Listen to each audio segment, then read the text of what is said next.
after uni kuna a period fulani hauna ganji inabidi tu naingiingizwa mjengo once in a while unaona kitakataka do yako fulani. I can do anything. Kwa mjengo I can even sign up, I can even get myself signed up in a FUA agency, lakini kwa mjengo that is where I draw the line. Sisi majenzi acha ni include hapo ndani.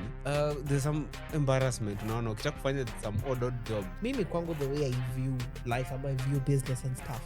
I do believe even an empire starts from a single stone, because you don't just end up dishing out money huko nje 50k and then you won't follow up pesa ili tumika kufanya nini. So if the government really wanted, mina from my perspective ingetaka kusaidia youth au juu wamesema wana categorize usiku umeenda uni chukua mgo from for liver peleke asome skill patie tu before you start a business. You know nanga like you just need to sit down mwenyewe jikalishe chini as an individual ujaribu uangalie like aside from unajua nani wanafanya hii biashara and it's booming kaa chini ujiulize mimi personally like can I do this.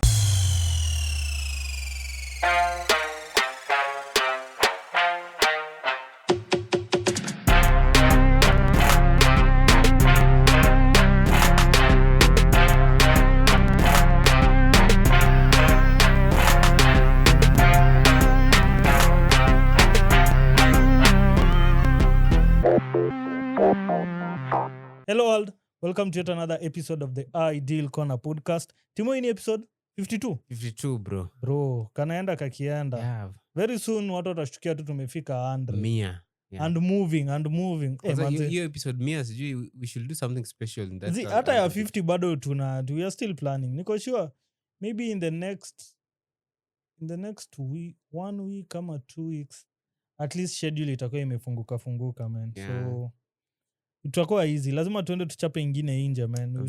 Something nice for the idealist. Yeah man. Ray is here with us. Ray ameona maisha kina mramba, life after uni. After campus. Life after campus, life after attachment. Ray, how is life man? Kina kuramba ukiwa life iko tu. Yeah, iko tu. We're just waiting to see how God has lined for us whatever is coming, whatever. Yani bora tu tumesukuma the days. No, but as you wait, you also need to do something. You can't just wait and I have to do something. Yes, we are just but waiting. that something is not there to do. You'll wait for that. No, something. Find something to do. You find it. Actually, yes. You find. You think it's easy? There is a lot of construction going on. Unaenda ujaribu mjengo. Acha nikwambie. I can do anything. Anything yote kufagia kuosha chochote unaweza beba simiti but sijamaliza but ikifika kwa mambo za construction whatever that is where I draw the line. Hakuna man. That's why you say no. But I saw mjengo I can't. I saw some clip msea akisema ati that is where we go wrong. I think ilikuwa iko nini podcast. Kuna huyu journalist atem mama nani huyu mwenye alikuwa hizi vitu za Gen Z protest. Someone I don't know if it's a time nimesahau alikuwa anasema shida ya Gen Z's ni ati we don't want to get nimejeka kwa bracket aje but anyway maybe na fall maybe si fall they don't want to get their hands dirty kupata do kama yeye mwenyewe as in kuna koga na ile sijui niseme some sort of mtu anaona anaibika undergrade and atakuwa undergraded or something watu wataniona aje kama yeye alikuwa fishmonger alikuwa anauza samaki ona fishmonger Rea ashaanza kucheka sijui kani fishmonger but msana uza samaki as in ni biashara poa but msana uza samaki ni fishmonger si ndo you see it's very funny wala ni fishmonger yeah fishmonger ukisema na jina kuna venye natokea first of all it's very funny before even you continue if I see my fellow youth akienda mjengo sitakuwa na shida naye but nikiona ukiuza samaki bro acha nikwambie bro na vile alikuwa anasema hiyo busy kona do in a day anaweza make a profit ya within was it 2,000 to 3,000 shillings hiyo ni profit. Una busy samaki heri ufanye busy samaki kushinda kwenda mjengo.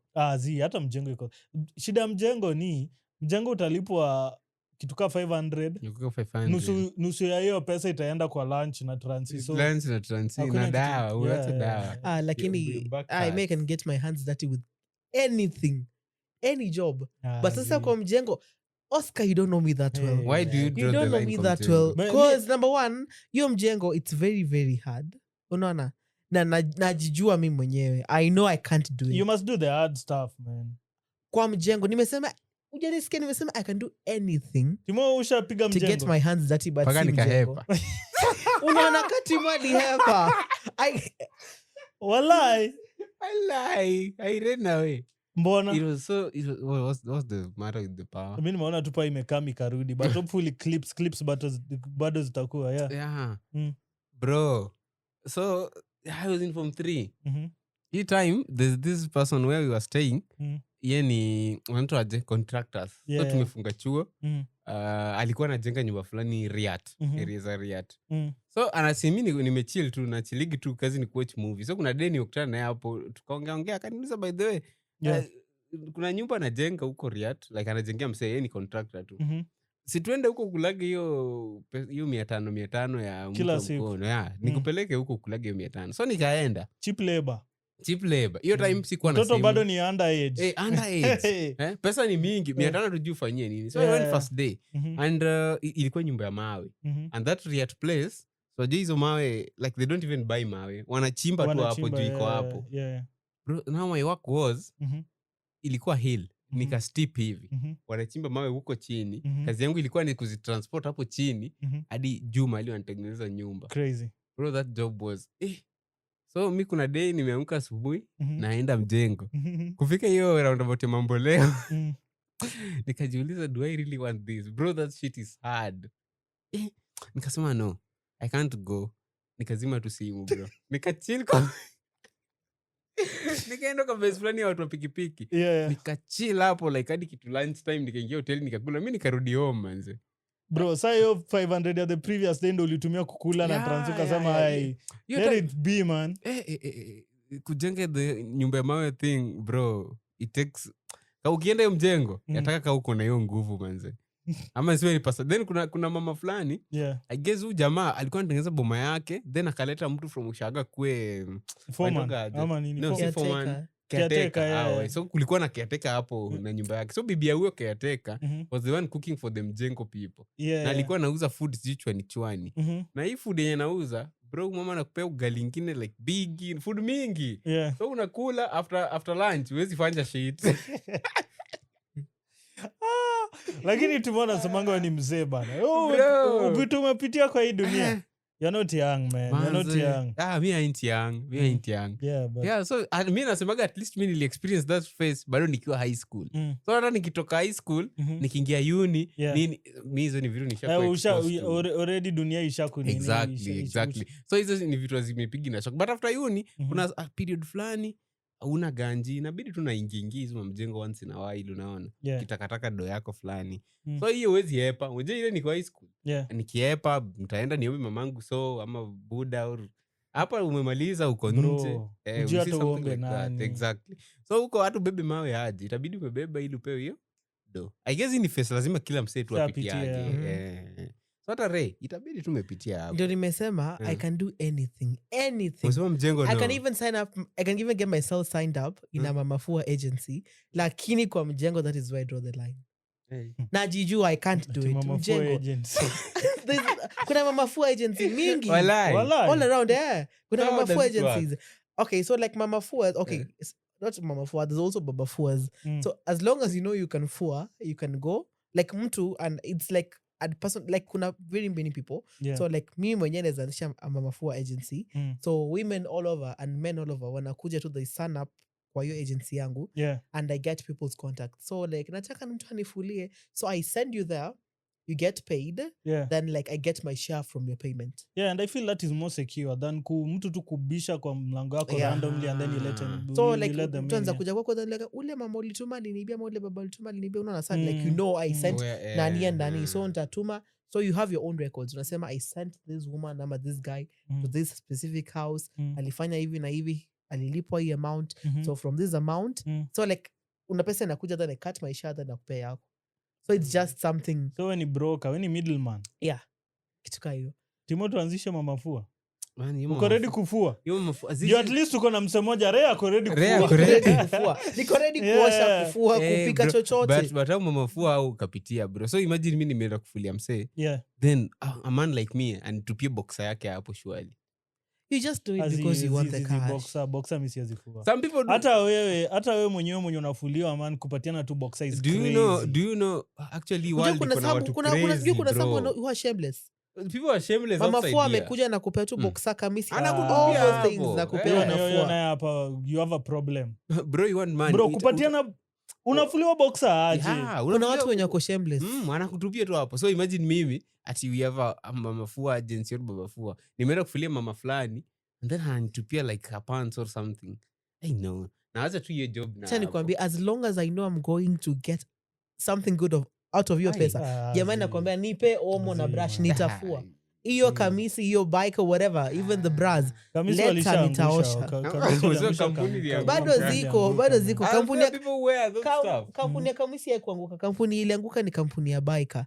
Hiyo ndio ilianguka. Bikers kuna wase bikers sasa ndio at least toa. Kuna wase bado huzivaa. Kamisi bado ziko. I feel like kuna wase bado huvaa hizo mabikers. Yeah, kuna wale wenye huvaa, especially let me say wakivaa dress zenye ni tightish ama yenye ni tightish, they prefer kuvaa biker ndo hiyo shape ya nini sionekane. Where do you guys come from? And then the biker. And then bro, see ama ni boxer short. Kuna biker avoid, I don't know, friction between the legs wakivaa dress. It's not even about the friction. different people wanatumia biker for different reasons. Unaona? Kuna wale wenye you can wear a see-through dress or skirt or whatever. So kuna wale wana prefer kuvaa biker. Then kuna wale wana prefer let me wear a kamisi. Unaona? Kuna zile the full dress kamisis.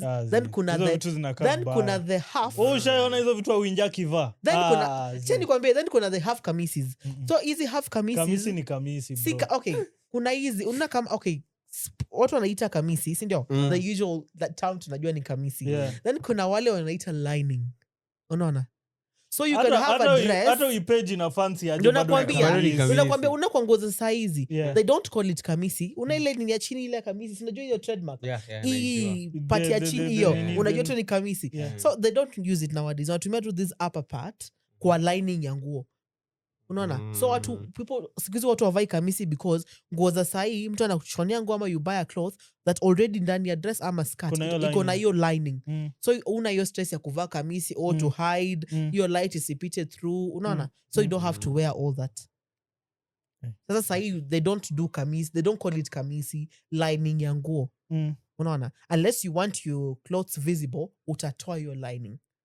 Ukitaka ionekane toa line, ukitaka isionekane but biker bado ziko but people don't really wear it. People wear them bana. I know people wear my them. mom even tells me biker siku hizi hakunanga ziko but people don't wear it.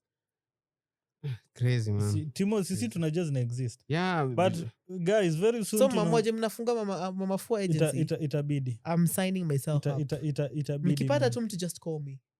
Itakuja raise on call. Ukijisikia uko na manguo chafu, manguo kupika chochote, it does not discriminate. Atafua kila kitu bras whatever. One day you'll see fire. As long as I know I'm going to get something good. Bro man, imagine msema kupatia box yake alafu kuna hiyo tuka nini fulani kapupa hapo man man. Ray, kuna place I'd rather do that than kwenda mjengo. Than kwenda mjengo. You can talk the poop over there na itatoka then you wash it. That's crazy. Unless ukuwe na washing machine ya kutembea nayo. Maybe. But the hand fuaring. Heri ufanye hizo biashara kushinda kwenda mjengo. You can do anything. But kuuza, kufanya nini. Timo unafikiria nini hiyo notion ni true? Watu Gen Z wanaogopa kuna hiyo embarrassment. Yeah, that's very very true. The embarrassment, unaona watu wakiniona nafanya mjengo, how will they see me? But unaona mjengo sana. Mjengo si embarrassment, mjengo ni the hard labor. Okay, the hard labor. Mjengo ni hard labor bro. Hata tuache mjengo. Alafu bado ndo msichana mwingine atakula pesa yako. Exactly manze. Ama hizi jobs maybe una hawk kitu ile hawking kwa gari ati hiyo nayo nilisema hiyo siwezani. Atana hiyo ya gari hiyo kutembea hiyo sales and marketing inakaa iko so some people bro kuna msee nilikuwa najua alikuwa anatembea kutoka hapa hadi Mambo Leo kuuza tu airtime. Time Walai. walikuwa anauza airtime credit hivi. Man, hiyo kazi ya sales and marketing. Haikuwa rahisi. Hata hivi najua kuna mtu aliwaepa na vyombo. Unajua watu pea watu vyombo sijui nini. Hii mare. Leave the mare people ni watu wanakam, unawapea nguo zako zenye utumii then wanakupea. Patia Sasa sana na hao. trade, Kuna hawa fulani sijui ukienda attachment or something ukifanya mambo na sales wanakupega vitu kama like some plates, maybe toothbrushes, pencils, then unatembea ushakutana nao wajama wanakaa matio mimi naitwa Kevin sijui nini when I was back there kuna wale walikuwa na this company where they sell is it small bottles that have air fresheners sijui like you mix it on water then like you wash it unatumia kosha nyumba and stuff. Yeah. So they walk around wakizunguka but sasa wako na kazi ngumu ndio ufike wanze kwa majina naitwa sijui nani nafanya kampuni ya nani acha hata kujiintroduce kuconvince mtu anunue hiyo stuff man, you must be funny bro. Labda hata uko njaa haujakula uko njaa umechoka umetembea unanuka jasho. Kuna boys wangu hao walikuwa wamepewa plates, so hii siku Mungu wake akamnini God worked with him.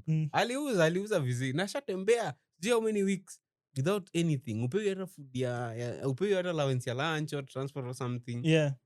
Venye aliuza hizo plates alibaki nayo. Kuna hii Russia quarters. Kulikuwa na kabush fulani hapo. Sasa naona imekuwa cleared. Yeah. Alikama kaseti vyombo zimebaki hapo.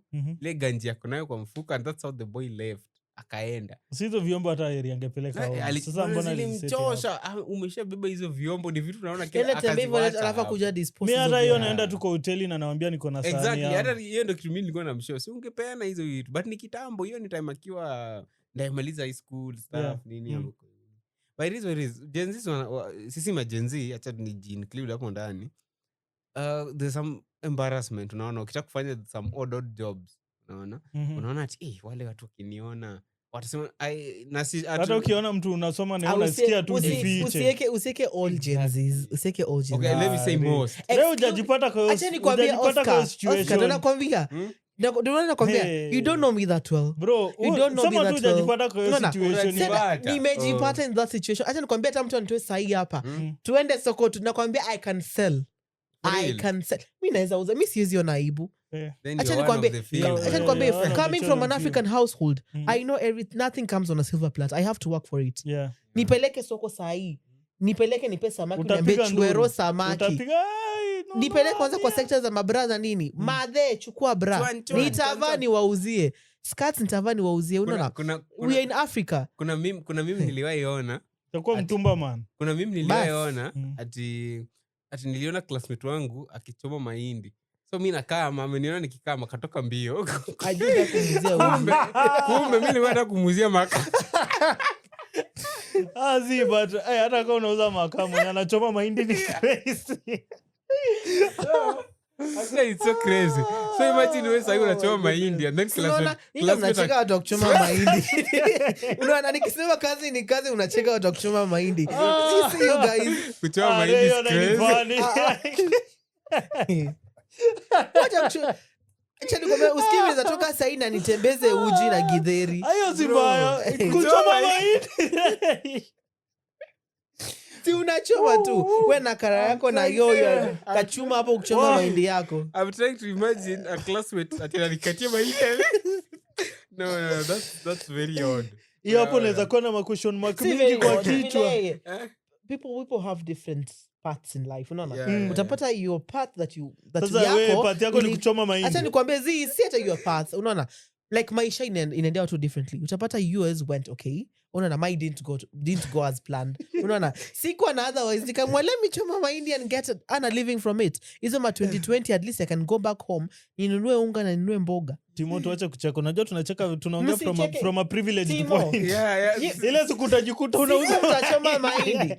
Kwanza nakuja na nichome tu mahindi hapa hii area. The fact is nikitoka hapa nje na nipate msanii anachoma mahindi ni sawa tu. But nikipata msanii anajua ati Oscar amesoma na mahindi naweza cheka vizuri. Unaona hizo. So lakini mimi nakupatia tu bure. Amira usinicheke bro. Nakukatia tu bure. Nacheka kama nimepita hata sikuji hapo.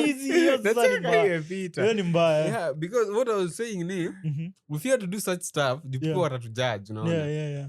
and I don't blame ourselves. Sisi, from our perspectives, I think age and the maturity and inexperience, hatuja experience life to that extent. Someone mwenye ako 40 years atakwambia, bro, mi naweza choma hiyo mahindi, haina shida, bora ni pesa, unaona. But mimi naona sasa nikianza kuchoma mahindi, unaona vitu kaa hizo. But Timu, unaona unajua people are funny. Unajua okay, not all Gen Zs have that mentality at aibu. Most of the Gen Zs, aside from the aibu and stuff, unajua mtu anaweza kuwa like at a low place ama at a low point in life, mtu atakuja anaone siwezi choma mahindi because of aibu and stuff. Mimi my own view ni kwa sababu maisha haijakugonga vizuri. Hujafika hiyo point to be honest, mi na blame 844 hii system yetu. In a sense that imagine mtu umesoma primary, high school, university. Unajua sasa wanakuchekelea simply because wanakuona wanasema umsako na degree na exactly. Na unauza mahindi, sijui unafanya nini. Unaona mtu anaona bro, mimi kuna boy actually mimi pia nishaikuwa on the wrong doings. Kuna boy wangu fulani tulisoma naye. Nilimpata kifanya kazi kwa scrape. So nikamuuliza bro. Niambia ulimcheka bro. Nilicheka bata kuona. What is wrong with you people? The fact is the reason why mimi nacheka Timo kuchekelea base yake. The reason why I laughed is wewe ningempata tu amechill hiyo base singemcheka, but amebeba mabati sijui anakaa aje. The poster nilimwonea. Because let me say the reason why Ray unaweza chekelea msee mkiwa high school ama mkiwa uni, haukuwa imagine kitu kama hiyo. Unaona, we always see this odds, the way society imetuweka. Tunaanga hizi jobs ni kama ni vitu zingine. Kila mtu anataka white collar job. Kila mtu anataka white collar job. Unaona hata sasa nikienda outside then I find someone from high school anafanya such type of stuff, scrap, choma mahindi and all that. Siwezi cheka at ile like I'm laughing like he's doing it. The only point najua nitafika na nicheke kama alikuwa na fall under the category of the guys around in school when you walikuanga kimbelembele like tuko nayo like we have it at home, unaona. Then nikuja nikupata na choma mahindi, I swear nitacheka. I'll even have a selfie with you kuchoma mahindi yako. Unaona, ukikuwa kwa those category wale tulikuanga nayo the braggers, tulikuanga nayo home, the Nairobi people, the Kisumu people, Nairobi. si tuko na do and stuff. Alafu nikuja nikupata choma mahindi. I don't know what happened your period your life yako. I don't care. But as long as you treated other people shitty because you came from a privileged place while you were in school, trust me, nitacheka. But ulikuwa like ukuja niambia like tulikuwa shule moja, there's a guy in school ana kibuye sijui anauza na mamake, I don't know kama ni yake, nyanya and stuff, and vend nyanya and stuff and all that. So mimi nilikuwa napita with my mom, then he was like Raymond, and I'm like uni nani unanitia nini? Then I was like, do you remember me? And I'm like I really didn't like people in school. Alikuwa anakuuliza hivyo in English ama ilikuwa juna imagine English kibuye nyanya Timo atakucheka ni mbana. Timo chideno nini? Timo ni mbana yeye. Yeah, so he was like, unanikumbuka? I feel like you're setting ya kuongea English. You can. Mimi naweza ongea. Hata kama siko nataka kucheka, hiyo kizungu yako tu itafanya nianze kubaya. Sio setting ya kuongea English bro. Okay, so he was like, unanikumbuka? Then niko like, I really didn't knew a lot of people in school, like I didn't really like people in school. Ebu nikumbushe, tulikuwa high school na wewe. I don't remember. My year apana, I was like a year behind you. And I'm like, okay, then kama you were a year behind me, sawa, you're okay. And then I promoted him, kama mom, we took some nyanyas up on carrots, then we went. Alisema we were in the same school, ni sawa. Tulikuwa shule moja, I don't know you, yes, but you at least najua you're hustling. For me sijui, mi hata si ati huo mse, tuseme mse nimepata vile Timo alikuwa anasema anauza mahindi. For me, I feel embarrassed on their behalf. Why do you feel embarrassed? Nani yeye anajitafutia?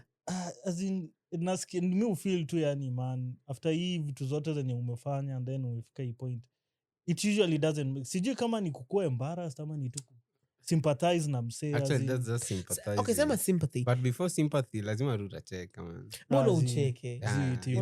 It's funny bro. Maana nimekuambia, this life is a very funny life. Unaona? the way it's like kila mtu kwa hii maisha like there's a way you have your own sema star ama nini. There's a way kila mtu akona barabara yake. Unaona? Utapata wewe ulimaliza shule and stuff but the way your road is vile according to your totally future different, it's totally different. Utapata yako ilikuwa straight like you just went like vitu zilikuendea vizuri, you got a job, you got money and all that.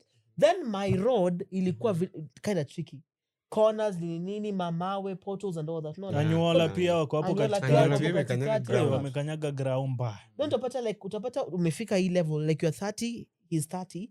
Then upate like the point where I'm in ni different from the point where he's in. Unaona? Angalia kwa hii perspective ya ujui what happened nilimfanyikia period yote. Yeah.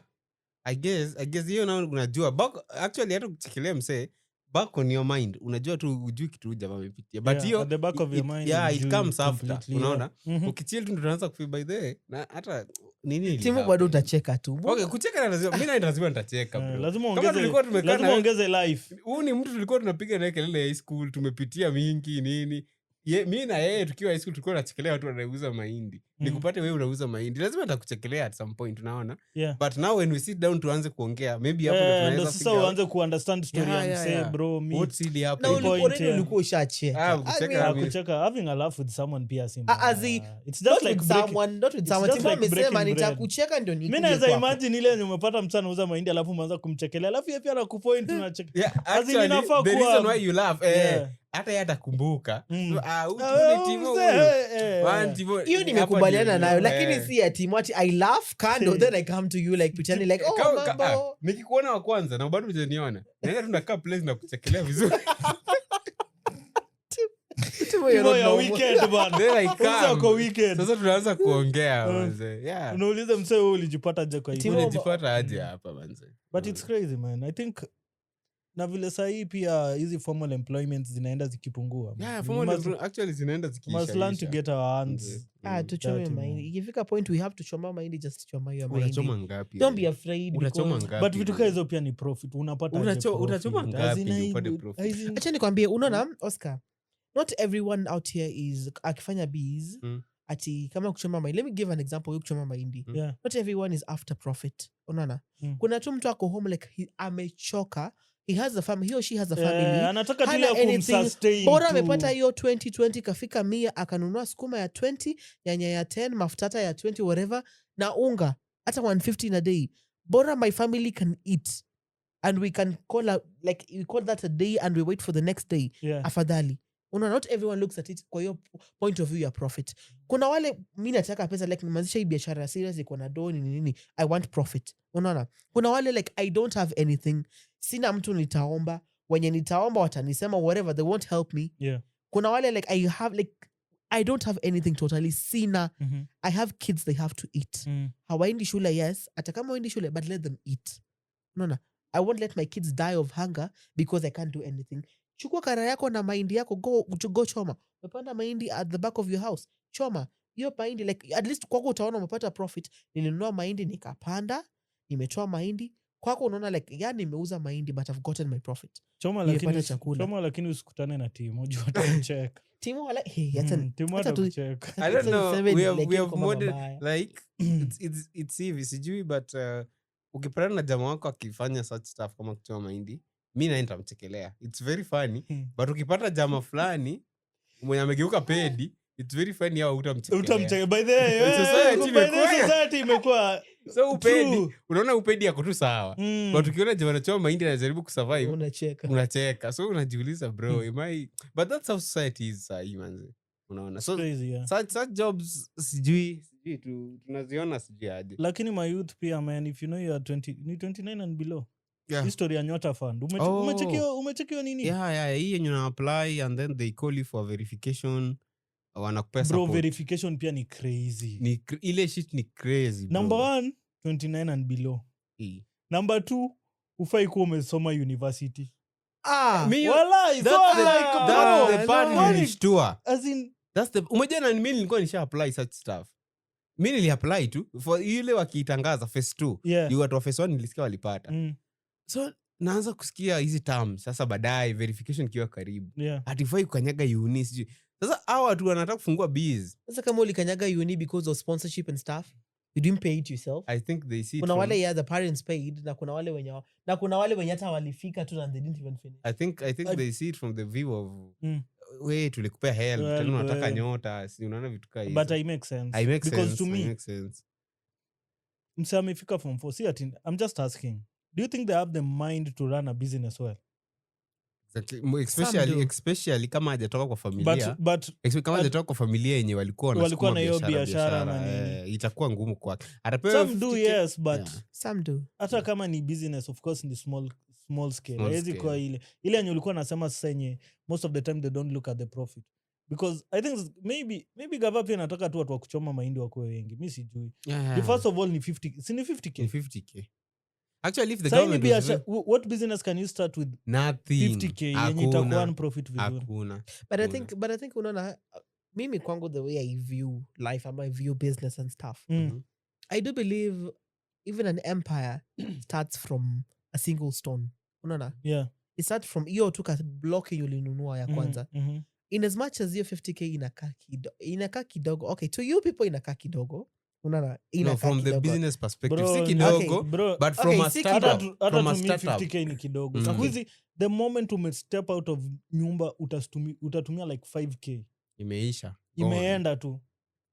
But mimi kwangu I do believe in as much as your pesa wamepeana your 50k, but I do believe you can start from somewhere. Unaona, you'll start with your small scale business yako hiyo kidogo with that ka profit yako kidogo ya 200-300. Unaona, but from there you can grow from hapo. Unaona, an example is mimi mtu like I know mwenye alianza from small scale to a large scale. Ni the girl owning Jojo Fashion House. I knew that girl time alikuwa in that shitty place kabisa like low kabisa. Unaona, you and that ka small house kwenu kishonea watu manguo to the point whereby you're like wewe ni brand. Mtu akitaja like brands why Kenyan brands za kushonewa nguo Jojo haikosi. Unaona, so I believe like wewe na hiyo cherani yako whatever hiyo yako unashipea fanyia watu repairs and you shonea watu. You can start from somewhere. But let me ask you. Sahi government imekupea 50k. Hii 50k tumewekea kwa account. Kuna charges za bank nini tuseme umeitoa mpaka ukaipata hivi unaipata 40 something, si ndio? Hiyo 50k minus taxation and stuff. I guess wanakupea minus taxation and everything. Oh, ama tuseme I hope so. So umepewa. How much is the sewing machine? Acha tuseme hata unataka kuanza kushonea wase. Piga hiyo machine. Sasa Ray anasema usipige budget ya mashini. Anza na sindano. Who will bring you your nguo na sindano? Kwani wewe Timoni bana? Okay, sijasema ati kila mtu ashone manguo, unaona? Kila mtu anatumia example. As an example, unaona? Tuseme unataka kwenda hiyo route, unaona? Itabidi ununue machine. Unaona? Tukiangalia hapo hiyo machine the cheapest I think ni 30. Mzuri. Utapata ka 30 umebaki na mbao. Kuna rent ya kulipa. These people want deposit hata ya 5 months, 3 months. Unaona? Then you start. Lazima kuwe na I don't know some materials and stuff. It's a lot of money. Unaona? Kuna licenses za biashara and stuff. So 50k kusupport now jamaa. If the government really wanted to support these youths, sisi wangepea hata 200 kwa minimum. The government can kutupea 200k wenye wamequalify. 200 inaweza kupiga startup but 50. But I do believe it's about being smart. Unaona, ukijua like you've been given 50k, you don't run for a business that you know inahitaji more than 100k for you. But now another thing I ask myself, okay fine. Umetupatia 50k. What criteria do you use to make sure that umewapatia hii pesa they'll utilize it well? That's another question, because you don't just end up dishing out money huko nje 50k and then you won't follow up pesa ilitumika kufanya nini. Okay. Because hii pesa ni ka grant aurudishi, si ndio? You don't return it. So there's also that. I love it's funny how kuna some people, I do believe kuna some people who really need that money and they don't really get to pata hiyo pesa. Because unajua kuna wale watapayo 50k and they really do a lot with it. Unaona, then kuna wale that's what I'm saying now. Your criteria, how will you come up with the criteria to make sure as in this person really deserves this 50k? Other than utapatia mtu aenda iskwanda na mabeshta yake or something. Kuna watu wanaingoja wapige nayo sherehe. That's what I'm saying. But I think our government won't do. Kuna project iliwahi kuja. I guess I know a friend of mine was a beneficiary. ilikuwa inaitwa KCB mtaani. It was for the KCB people. Yeah. So what they do, wanakufunza course. This is course kama welding, I don't know, plumbing, masonry and stuff. Mkimaliza they wanakuadvise when to open a business. Wanakupea tools. All the tools that you require kuanzisha hiyo biashara. Sasa hawakupei pesa. Wanakupea the necessary tools. So I think if and do you know our government ndiliua hiyo project? Yeah, hii government ya Roots tu ndiliisimamisha under some very funny circumstances, allegedly. So I think if the government really wanted to help youth, now juu wamekuwa specific wenye wajaenda uni, wangechukua hao wawafundishe course, wawape tools. I think kuna time walikuwa wanafundisha watu hizo NITA. Ilikuwa NITA. Yeah, NITA. Peleka hata mtu NITA akitoka mpe tools. Yo NITA bado ina exist, I doubt. Yeah, NITA iko kweli. NITA is there, but the project but is it NITA active? Iko. Yeah, it's active, but sasa ukitaka kwenda unajilipia. Oh, crazy. Gavai ku nini. So if the government really wanted, from my perspective, ingetaka kusaidia youth au juu wamesema wana categorize usiku umeenda uni. Chukua huo form 4 leaver, mpeleke, asome skill, patie tools. So whatever he does with the tools, at least umempea skill, unaona. Anaweza taenda kwa someone's workshop, aanze kufanya at least kuna mahali pa kwanza. But ukinipea 50k, so I have the 50, sina skills za kuni biz. Well, nitaiskwanda tu. Hiyo ndio kitu nasema, man. Yeah, nitaiskwanda tu. Pesa inakuwa tu dished out, but itasaidia, itawaka. Exactly. At the end of the day, pesa pia bado inarudia government taxes. But I think something that mimi naona like this government should try implement. Okay, aside from the government, just anyone out here. Mimi niko na I normally have this view whereby one, I believe like course yote umesoma, whether it's education, whether it's journalism, whether it's nini, all those courses. Yeah. Me one, I mean like in as much as you're learning, ensure you take a business class course. Na hii maisha yetu tu ya sahi, like you never know where you can land. Business just at least compulsory. Inafaa to go compulsory. Go at least at least attend a business class. Tafuta tu a class where you can find a way, ujue tu how to handle a business, how to do the profits and stuff. Hizo vitu zote tu at least hata kama ni hiyo mind yako, you can start from that kama a small mind. Naona you have this financial discipline. Unajua nimepata profit ya 100 leo, let me keep it. Unaona, tomorrow nipate hivyo. Like at least whatever course umefanya, like at least just step in a business class. Mimi hivyo ndo mimi ufeel. Unaona? At least nikuwe na that knowledge. Unavyosema hiyo 50k, umepewa 50k. Kana hiyo knowledge, unajua nimepewa 50k, at least I can start something with this na nifanye hii.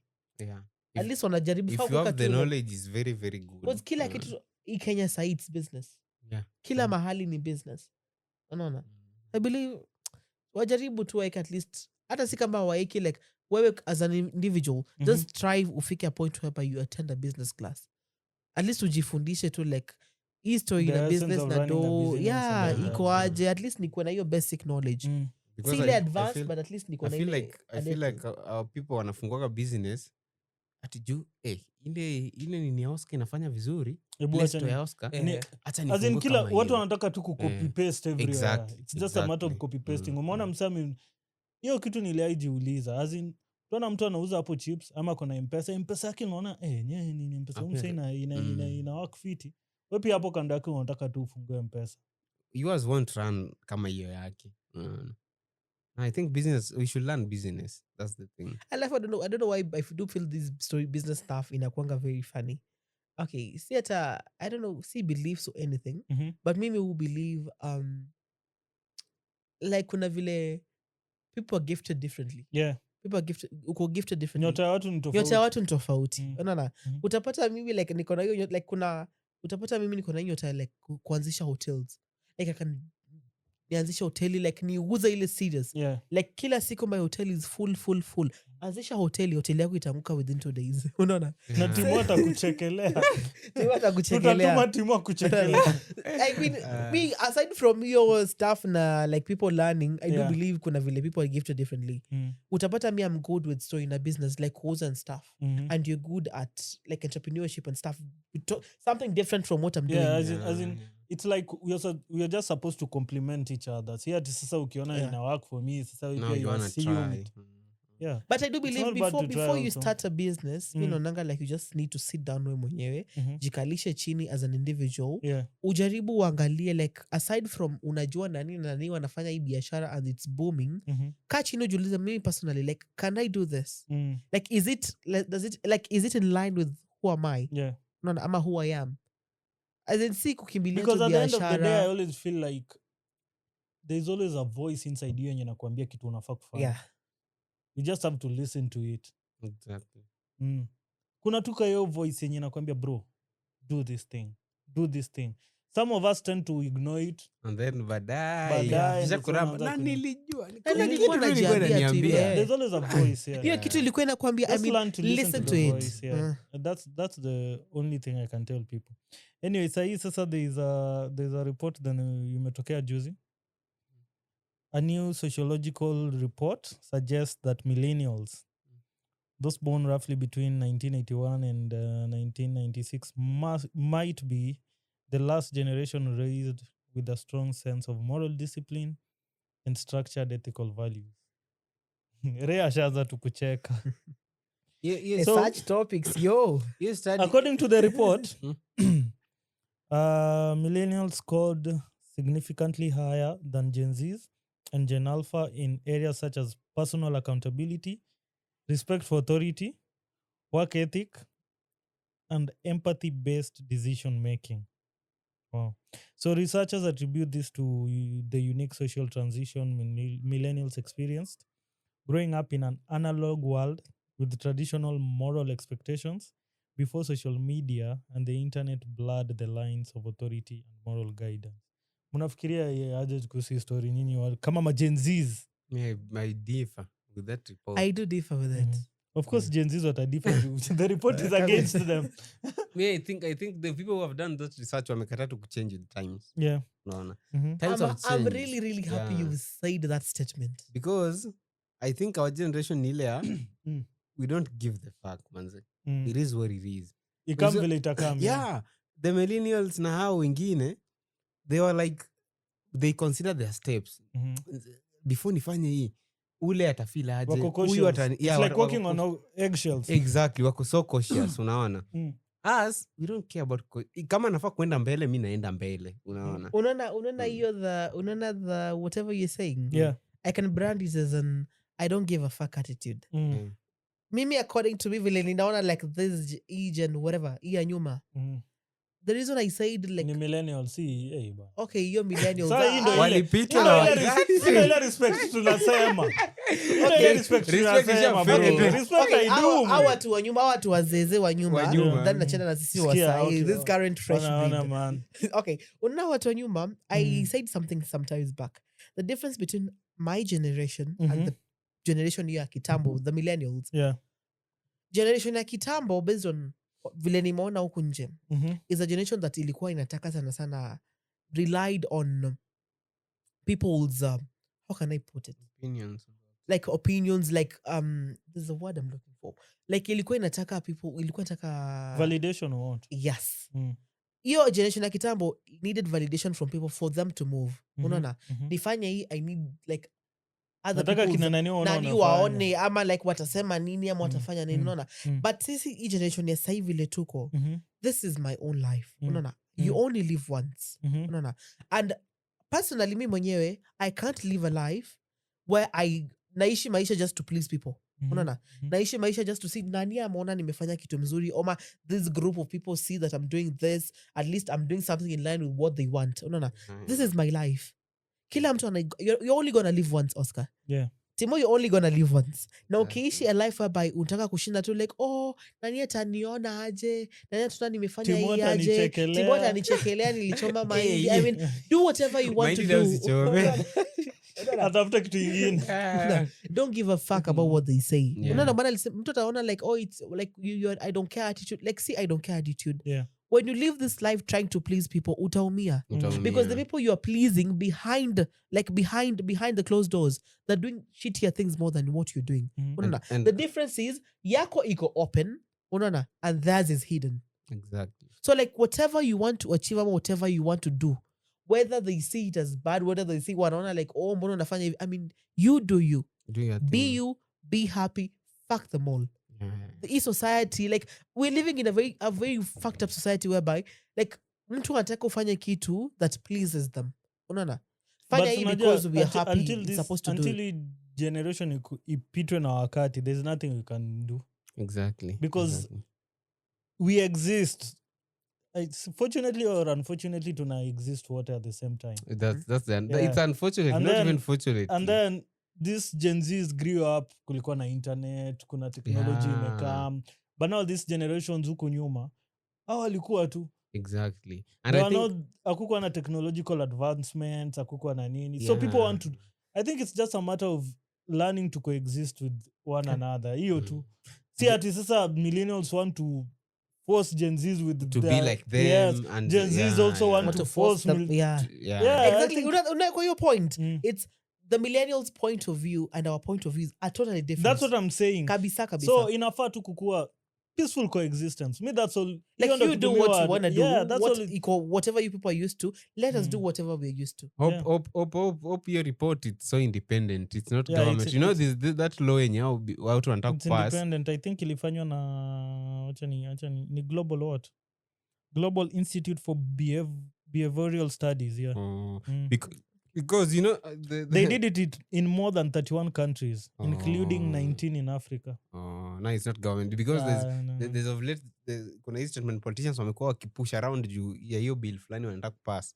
So the reason I'm saying that hiyo cyber security koti imesuspend until 5th November. Yeah, cyber security. Bro, that thing was already signed. But the courts have stopped it. The moment president amesign so let me ask you sindo nasema if they arrest me right now watanipeleka wapi? Kotini. Hii koti haiwezi ni charge they take into account another court has stopped that thing into being a law. The high court actually. Yeah, the high court actually. So koti haiwezi ni charge na hiyo makosa. Governor itanishika but koti itani charge. But what is preventing them from you not turning up in court? Okay, me I'll go. Watu wako you want to go. Sini wamekushika, ni wamekuapprehend. Waamue tu sasa wewe tunakuweka. Now that's the problem. You see, as in the moment. But the thing is the reason I was bringing this hata before tufike kwa hiyo law. I remember when Gen Z stormed Bunge Parliament.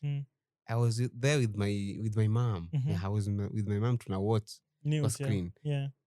Nikijiangalia there was me I think my sister and my mom. When I looked at my mom's face, my sister's face na yangu walikuwa wameshtuka. Sister yangu bado ni Gen Z.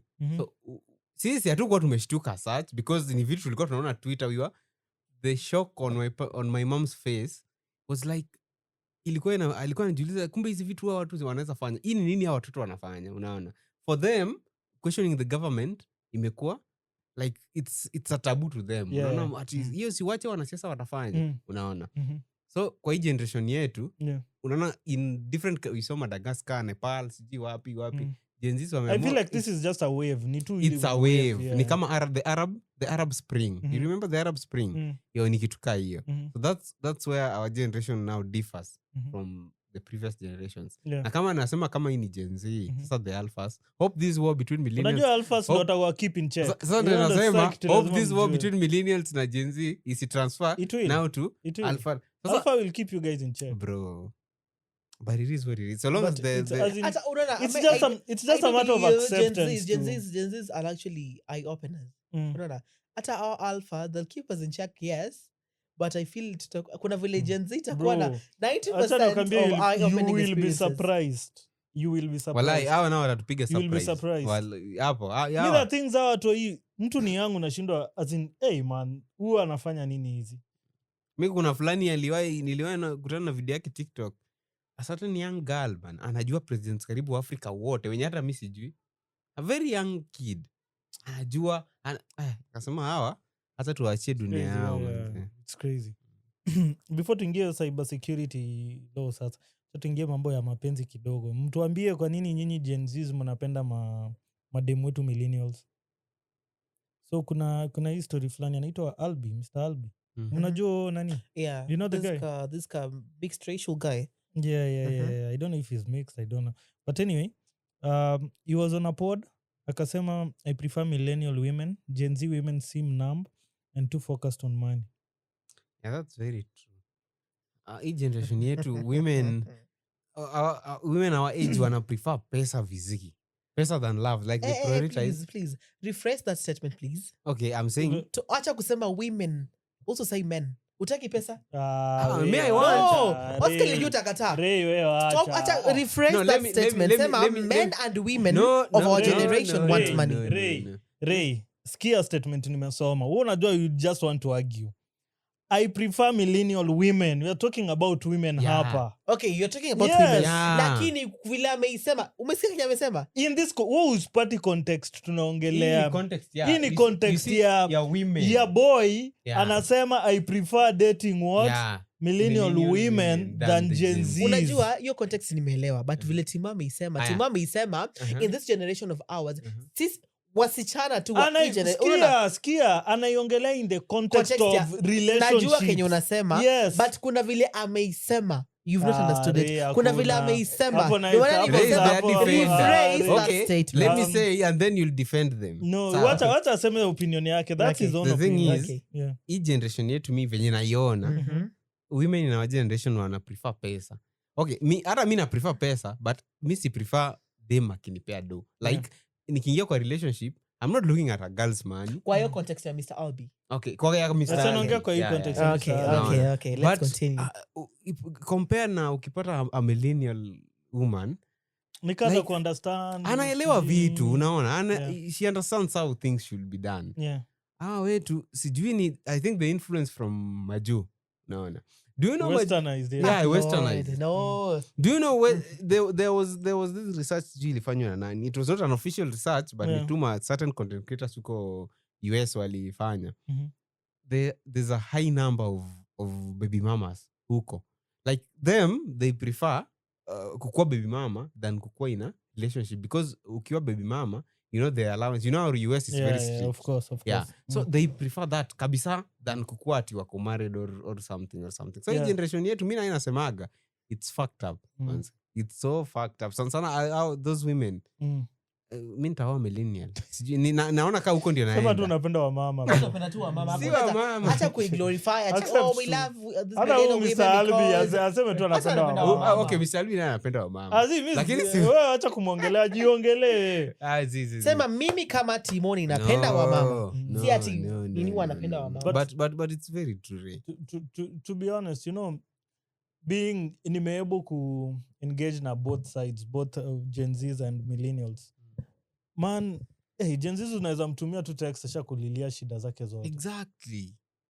Gas inaisha. Kwanza gas, bro, hata unapata mtu labda apikagi na gas. Tumia jiko yana. As in hii gas tuna excuse number 1. Gas imeisha. Kwani okay, they should find a way of growing up and getting better lives. Yeah. So at this time and age not even a matter of, it's not even a matter of lies. I understand, man. Women also get it hard out here, bro. Si rahisi. Kwanza wasichana.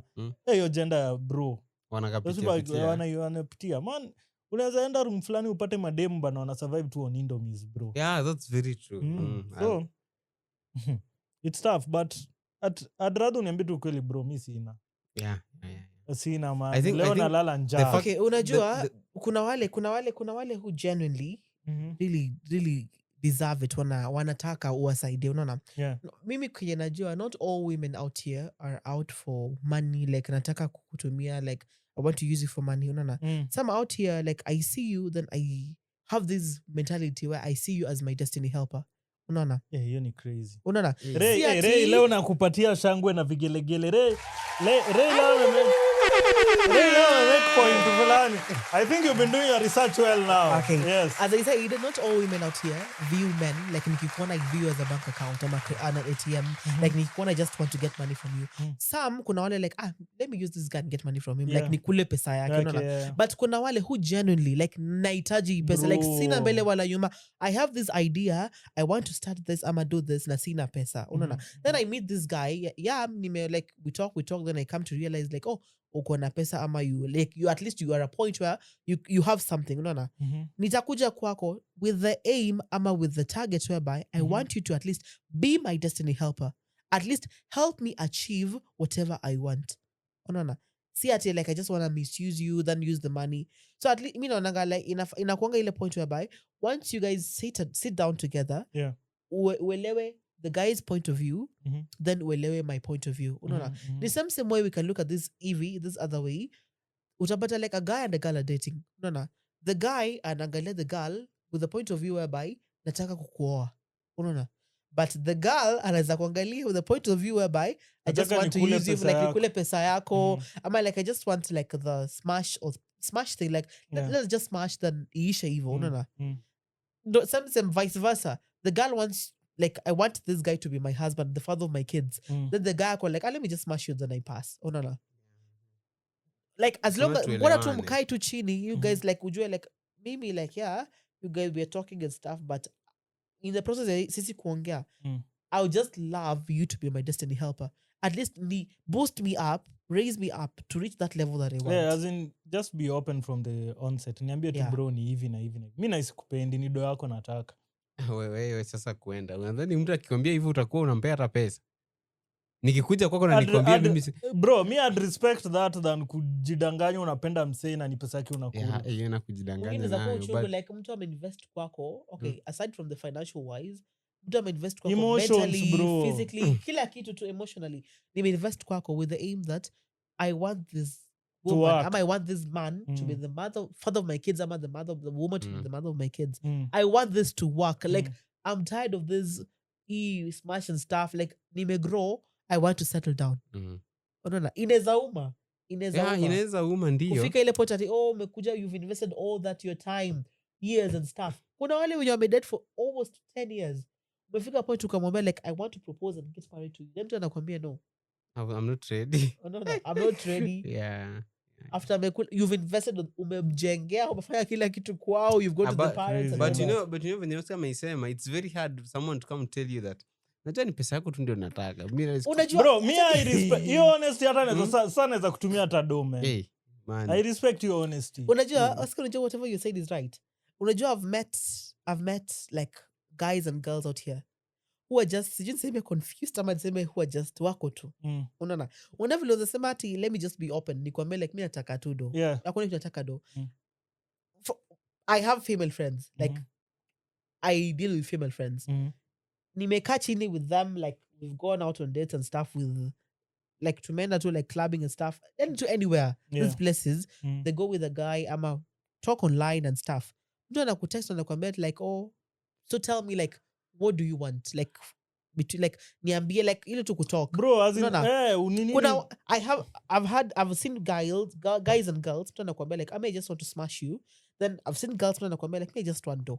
Unaona? Then kuna guys who are like okay if you want the money then chukua pesa. Kuna some tu wako tu like I'll just give you. Kuna wale wanapeana. Hata mimi naweza respect you. I have a friend who this guy alikuwa anajua this girl wants me for money like mimi nataka tu pesa yako. This guy used to send money. Okay, this guy used to send money. Anatuma pesa vibaya tena sana. Not me please. Una like some mimi naweza kuheshimu bro. Mimi naweza kuheshimu si uongo. Mimi naweza kwambia uende kwa babako. Alafu kitu nimerealize sahi. So watu wata react differently. Kuna mwenye utajua tu kumbe walikuwa wanataka tu do. You see it makes things easier. But one good thing that I'm happy with generation SI, like when guys are talking, kuna wale who have this mentality panda kitanda then we talk later. Like panda kitanda then to agree baadaye. Okay. Uze panda kitanda we talk later. Una sahi like from campus, like nimeona tu like how things are. Kuna wale tu like tupande kitanda then tukishamaliza then we can now see like tutafanya nini from there. Then kuna wale like we'll just sit, talk, we exchange like words like tuongee kama watu wakubwa to agree like I want this, you want this. Kama my whatever I want is not in line with what you want, let's part ways. Kuna wale like peacefully, amicably, respectfully, man. Mimi nakutaka I want your kuchi ama I want your dick, I want your money ama whatever vile mamua. Me I don't want that, you want this, atupatani lakini to be honest kudate Gen Z na ni ngumu. Mimi siwezi kudanganya. Hiyo ni it's true. So umesema like tunakimbilia mama ama what are you guys mimi niko sawa. Timondo anakimbilia mama. Si but kitu iko nayo ni this generation of ours, an example vile Mr. Albi amesema, you want like, ako into like this guy. Vile amesema tu, like, kwake ana prefer the wamamas, these millennials. Hapana, si wamama. Okay. Respect, heshima idumu. Hii ndo Acha nikwambie. heshima idumu. As long as uko category ya millennial, wewe ni mama, wewe ni baba. Oscar, wewe ni baba. Huyo ni mama. Heshima idumu. Hey. Heshima sasa idumu. Okay, unaona, wako utasema like, okay, so like kitu iko nayo number 1 ni age gap. Huyu ni mkubwa wako kidogo. Doesn't matter the age, whether it's 1 or 2 years, bora ni age gap. Wewe utakuwa na prefer these millennials, like I want this someone who's older than me, ama called this millennial group. But kitu iko nayo ni know your parents won't agree on that. Unaona? Kwako personally utasema like, I prefer this because of how they reason, how they are and all that. But kitu iko nayo ni, will you settle in such a relationship? Some are willing to settle. Some are willing, unaona. But sa shida ni let me say our parents. Unaona? Yeah, parents. Hakuna vile your mom will say like, mbona unataka kuwa like, unaona but mtu atakwambia openly, mwanamke rika yangu. It's like wa mama tu. Patelo na disi na wanaishi. Actually, me I feel like parents wanadumu. Wakudumu. Parents should always avoid entering like katikati ya relationship ya mtoto wake na mtu wake, because you don't know why I'm there, unaona. That's one. Second, mtu wewe unataka nichukue someone younger, maybe atakuja anidunge na kisu nikufe mapema. Me, I'm getting someone understanding. I always don't get it why parents get involved in relations za mtu. So long as they are happy hapo, mimi naona chana tunayo. Acha nikwambie Timo. Okay, not all parents, according to vile nimeona my parents, how they talk, ama they can advise someone else out here. Not all parents wanaingilia story ya marriage yako out of because they have malicious motives ama all that. Kuna wale utapata like, my mom tells me, ananiambia tu openly, hata ananiambia my sister, there's a conversation they had not so long ago. Alikuwa anamwambia tulikuwa na kitu kwa TV na the child alipitia such a thing. So she was like, mimi kitu iko nayo ni, when you guys get married ama you guys have a family, I'll always be there. Unaona? Ataingililia your relationship, si ati ile kukatiza kuharibu vitu and stuff, but whatever the exact words she said, I don't want you to make the exact mistakes that we made ama I made.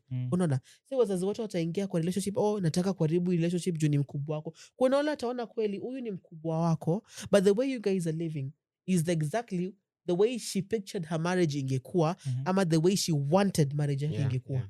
Unaona? Si wote, kuna wale tu ni wabaya tu naturally.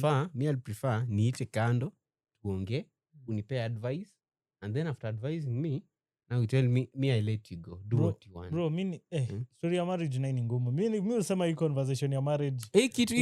Actually we should have a certain session about marriage. Yeah. This guy, your guy, Odino, and you should plan. I think tulipatana na yeye. But me Kenya can just add on that. Kitu naweza sema on your marriage stuff is, marriage is a very complex story, ama just a big subject to talk about. Unajua history ya marriage ilifanya hadi nikaenda kuangalia do some research on marriage kitambo. You know, marriage kitambo ilikuwa about business.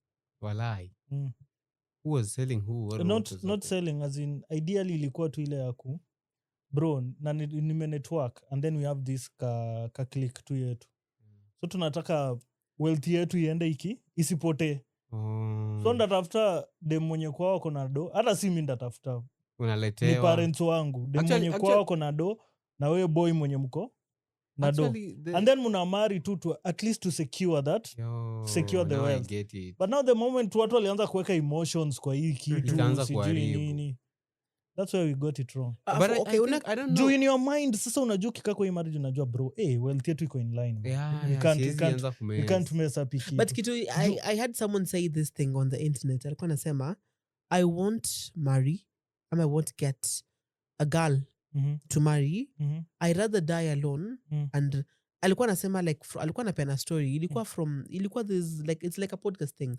Alikuwa anasema I'd rather die rather than marry someone akuja teseke kwangu. Like his aim is, I rather end this chain of poverty. Lineage, like my lineage imeteseka, poverty. You should focus on breaking the chain. So alikuwa anasema okay, he's trying as hard as he can Yeah. to break it. Aki-break, like he's happy. But alikuwa anasema ikifika ile point whereby imeshindikana, I can't break this chain of poverty. He can't have kids and die, aache the kids izaishe to your poverty chain mpaka mwisho. Exactly. I rather break your nini, I might just end it. But it's a lot. As in, sahi we have too much in our face. In that, wase bana, sahi, to be honest, niliona mse fulani, I think ni actor, nimesahau tu jina yake. He was saying he was just out of a long relationship with someone. Hata yameshtuka bana. Dating squeezy, it's different. Mse, the first day mshaanza kushikana mkono mnapigana mamunju. Bana, as in there's no longer that slow burn, yeah. Bro. Ile mnaogopeana. Mnaogopeana. Sijui nini. Something of the sort. A friend of mine told me that I'm old school. Mimi nilikuwa namwambia like the way I picture love, this old school style.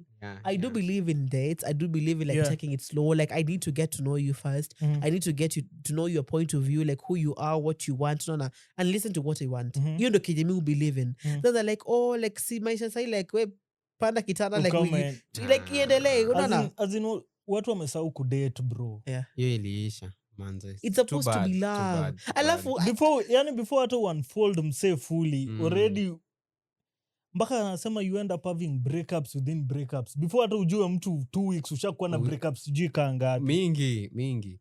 Even the courage ya kushika mkono, kushikana tu mkono hivi. It used to take a lot of time. Bana bro, the first date mshafanya. I don't know why, but me, I normally find it awkward. I'm a weird. Kwangu, me, I normally find it weird that we're having intimacy. My main issue is the kissing part. Like you having the kissing, whatever, the kissing period, you guys are kissing with someone that you barely know. I mean, mimi kwangu believe in kissing is this intimacy thing whereby but people are different. Kuna vile it's... What are different? Okay, una vile unasema, kuna wale like watakuwa like, oh, tusonge tukiendanga, unaona, tutajuliana mbele. Yeah. Then kuna wale I need to get to know you first. As in kama we've lost it in dating. Sasa marriage ndio tutaipata. Bro, marriage sahi, moving forward marriage ndio work. Kuna mse alisema tu honestly. Kuna wenye there are people it will work for them, but I wanted to say that marriage kuna wale ita work na kuna wale ita kuna watu but sahi ratio imepungua. Kuna watu na force issues. I remember back then kama ndio nilikuwa nimetoka tu chuo. There's this place now actually ndio nilikuwa nimemaliza form 4. So you know in the Luo culture thing, I don't know kishakuwa mkubwa ufai kuishi na mzazi and stuff. So my parents, what they did for me after nimaliza form 4, walienda wakanipengekea nyumba fulani na certain hizi compounds. So I was staying there. There was this couple hapo kando tu. Now like here, then the next gate. Bro, it was war. Mpaka I was asking myself, man, kwani ya watu, what's the problem? Wamefungwa pamoja ama ni nini? In a week, how will fight 3 times? Asubuhi ni hao wanatuamsha. Na wanacheka after you watacheka pamoja as in exactly. So it's different. I was like wale it will work for them. Then you know they're like friends. Like kwanza wanacheka. Wewe mwenye ulikuwa unajaribu ku at least ku come in between wao na shida. Ndio maana wanasemanga vita ya watu wamonana uchi usingililie. They know why they're fighting. Wacha wapigane wakakuja warudiane baadaye. Watarudiana. Kwanza wewe ndio atakuwa na kusengenya kwa kitanda. Na ule nani sasa alikuwa anaingia ndani. Next akingiliana na mchapa coffee.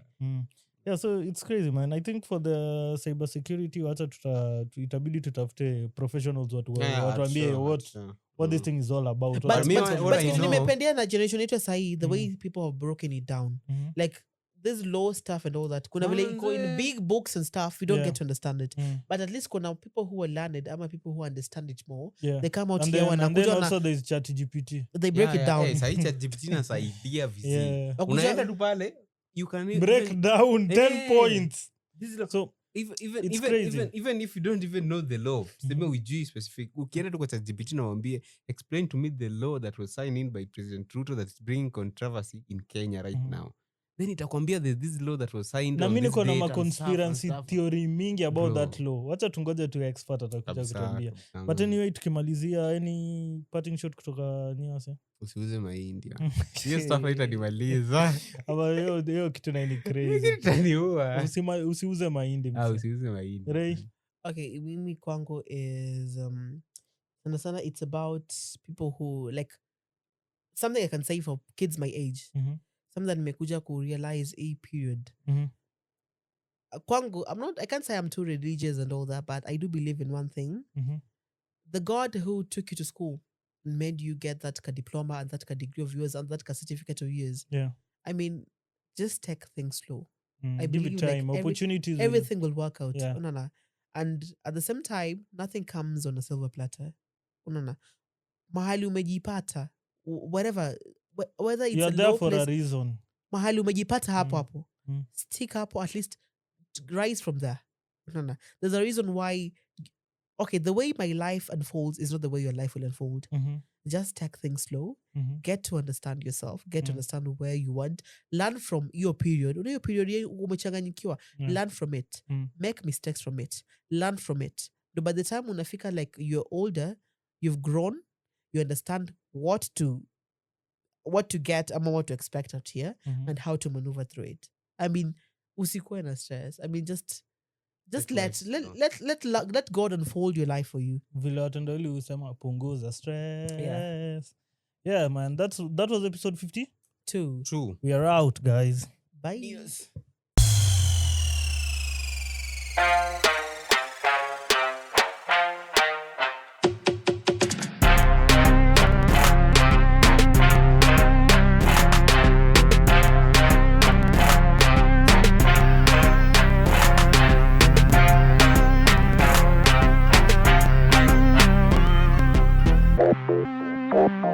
Oh,